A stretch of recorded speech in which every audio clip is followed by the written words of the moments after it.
So now that we know how to label a triad, okay, let's figure out how we can write out the notes of a triad with a given root and quality. We'll start with, let's say, treble clef. Right, let's get a little less blurry here. Good. Okay, and we're going to start with, let's write out a G minor triad. Okay. The first thing to do is to write out the root, okay, the root note as it's written. Okay, so that's going to be G. Right. Next, okay, let's figure out the other two notes of the triad. Remember, a triad needs to be in thirds. Okay, and if you go to the circle of thirds, a triad is going to be the notes that are going clockwise down the circle. Okay, starting with the root. So G, B, and D are their letter names. So we know G is definitely part of the chord. Okay. So the next two notes, I know it's going to be some kind of B and some kind of D. This is very similar to the way that we write out intervals. I know, for example, if I need a third, I'll need that letter name. I'll write that down first. It's not certain at the moment because I haven't looked at the intervals and figured out whether or not I need to add accidentals. But so far, I know that the end of this process, the correct response will include some kind of B and some kind of D. So I'll write that down first. Next, we have to figure out the minor part of this triad, okay, and that has to do with the intervals, okay. So if you recall, there are two parts to making a minor triad. We need to find a minor third above the root, and then also a perfect fifth above the root. So let's take a look at each one of these in turn.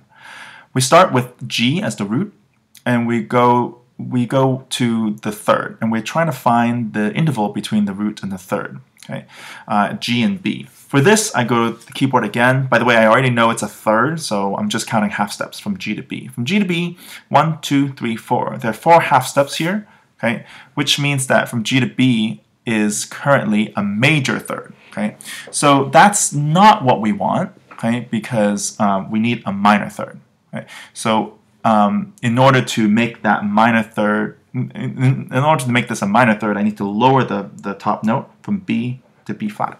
Okay. So now we have from G to B flat, right, which then makes this a minor third. Next, let's take a look at the perfect fifth. Okay, that is the distance between the roots and the fifth. Right. Right now it's from G to D. Okay, and let's see how many half steps there are between G and D. From G and D is 1, 2, 3, 4, 5, 6, 7. There's 7 half steps, which means that right now it's already a perfect fifth between the root and the fifth, so that's also done. Okay, so with these two completed, okay, these two checks completed, now I know that the notes of the G minor triad includes G, B flat, and D. Right. Let's take a look at another one. So we take a look at a little bit as practice here. Just get the camera. Okay, good. So let's take a look at this example. We'll do bass clef this time, and let's write an A sharp major triad. Okay. As we did with the G, I'll start with writing an A sharp, and I'll also start by writing the third. The thirds, right? So a third above would be some kind of C, and then another third above is some kind of E. Again, this is going off on the circle of thirds, saying that a triad has to be 3 letters that are in a row along the circle. Okay, so in this case, A, C, and E, with A being the root. Okay, so in this case, we know that we're going to start with A sharp, okay, and we'll have some kind of C and some kind of E. So that's why I wrote that down first. Next, so that's done. Next, let's figure out the major part of this triad. And if you recall, a major triad includes a major third and a perfect fifth. Okay, so those are the two conditions. And let's check to see whether we have that or not. And if we don't, then let's add accidentals. From A sharp to C, okay, let's see how many half steps there are. Currently, okay, from A sharp to C, there's 1, 2 half steps. Okay. However, I need a major third which has 4 half steps. So that means I have to increase the distance here by 2 half steps. So from C, increasing C by 2 half steps and still staying as a C, we'll need to make this a C double sharp. Okay, so that's done. A sharp to C double sharp is a major third.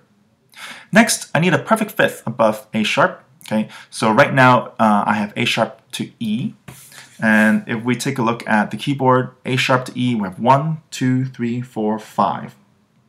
5 half steps. Okay, so A sharp to E. Okay, so 1, 2, 3, 4, 5, 6. Sorry, 6 half steps. I miscounted. Okay, so A sharp to E. I have 1, 2, 3, 4, 5, 6. 6 half steps. Okay. However, I need a perfect fifth, which is 7 half steps. So again, in order to make that happen, I need to raise the E by a half step. So I'll add an E sharp. Okay, so that's done. That's a perfect fifth.